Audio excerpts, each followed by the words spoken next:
आज की कहानी राजस्थान के रामप्रसाद वर्मा जी की है, जिनकी 4 साल की बेटी जन्म से ही बोल और सुन नहीं सकती थी। रामप्रसाद जी ने अपनी बच्ची का इलाज कराने के लिए हर संभव कोशिश की। उन्होंने हर बड़े डॉक्टर को दिखाया और कई बड़े हॉस्पिटल में इलाज कराया, लेकिन कोई फायदा नहीं हुआ। अंत में डॉक्टरों ने कह दिया कि बच्ची को ठीक करने का एकमात्र तरीका यह है कि उसके दिमाग में एक चिप लगानी पड़ेगी। यह सुनकर रामप्रसाद जी का दिल टूट गया, लेकिन उन्होंने हिम्मत नहीं हारी। इसी दौरान उन्हें संत रामपाल जी महाराज के बारे में पता चला। संत रामपाल जी की शरण में जाने के बाद रामप्रसाद जी ने सतभक्ति का मार्ग अपनाया। फिर जो हुआ वह किसी चमत्कार से कम नहीं था। उनकी गूंगी और बहरी बेटी ने बोलना और सुनना शुरू कर दिया। रामप्रसाद जी की इस कहानी ने सभी को चौंका दिया।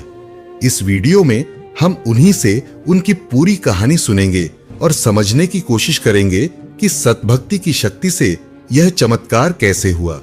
वीडियो को अंत तक देखें, क्योंकि यह कहानी आपके दिल को छू लेगी। नमस्कार सर। क्या नाम है आपका? राम प्रताप वर्मा, जिला गंगानगर, तहसील रायसिंगर, गांव 60 आरबी। कहाँ से? राजस्थान से? हाँ जी, राजस्थान से। संत रामपाल जी महाराज जी से नाम दीक्षा कब ली? 2014 में। संत रामपाल जी महाराज जी से नाम दीक्षा लेने से पहले क्या भक्ति साधना करते थे आप? सर, हम संत रामपाल जी महाराज की शरण में आने से पहले ब्रह्म कुमार स्वामी जी से जुड़े हुए थे। लगभग 5 वर्ष थे। तो उस भक्ति से हमें कोई लाभ नहीं मिला।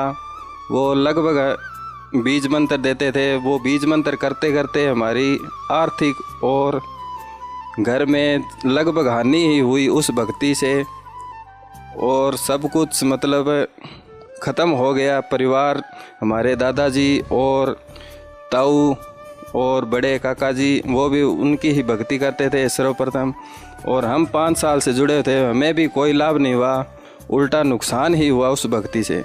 संत रामपाल जी महाराज जी की शरण में कैसे आए? संत रामपाल जी महाराज की शरण में हम ऐसे आए, कुछ भक्त हमारे गांव के अंदर मतलब वो पुस्तक सेवा करने के लिए आए थे। तो उन्होंने बोला कि आप ये पुस्तक पढ़ो और ज्ञान को समझो। वो पुस्तक हमने 10 पेज ही पढ़े थे, सृष्टि रचना। उस सृष्टि रचना में हमें पता चला कि ब्रह्मा विष्णु महेश के माता पिता कौन हैं।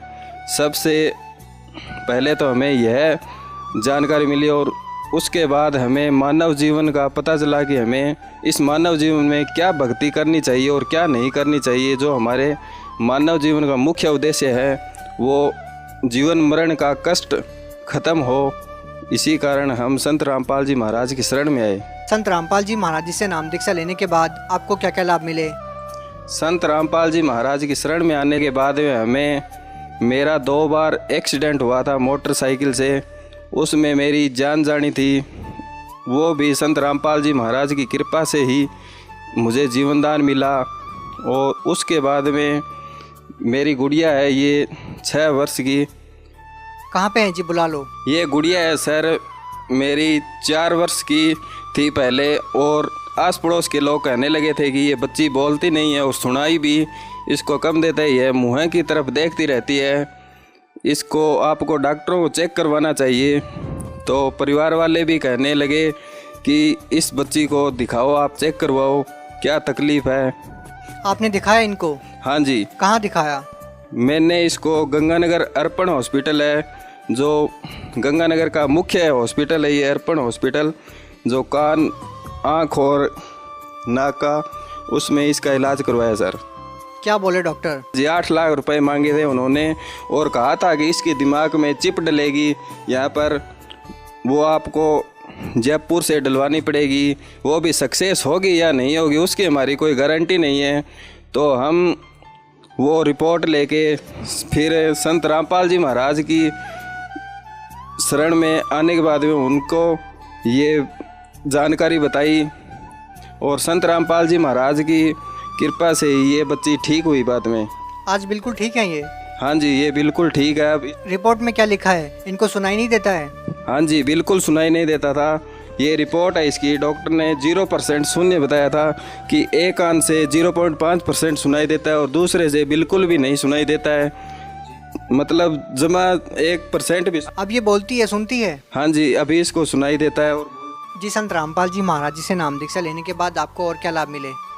सर, संत रामपाल जी महाराज की शरण में आने के बाद में हमें सबसे बड़ा आध्यात्मिक मार्ग मिला और मानव जीवन का जो मुख्य उद्देश्य होता है जन्म मरण का, उससे हमें छुटकारा मिला कि 84 लाख योनियों से पार होकर हम सतलोक प्राप्त कर सकते हैं। क्या आप कोई नशा भी करते थे? नहीं सर, मैं शुरू से कुछ नशा नहीं करता था, बस आध्यात्मिक मार्ग से में ही लगे हुए थे। भगत समाज को क्या संदेश देना चाहते हैं? भगत समाज को सर मैं यही संदेश देना चाहता हूँ कि संत रामपाल जी महाराज की शरण में आइए, जो मानव जीवन का कल्याण कर रहे हैं और 84 लाख योनियों से हमें पार लगाएंगे। यही सबसे बड़ा संत रामपाल जी महाराज का मिशन है। धन्यवाद सर। नमस्कार सर। सत्य घटना, सत्य की तहता।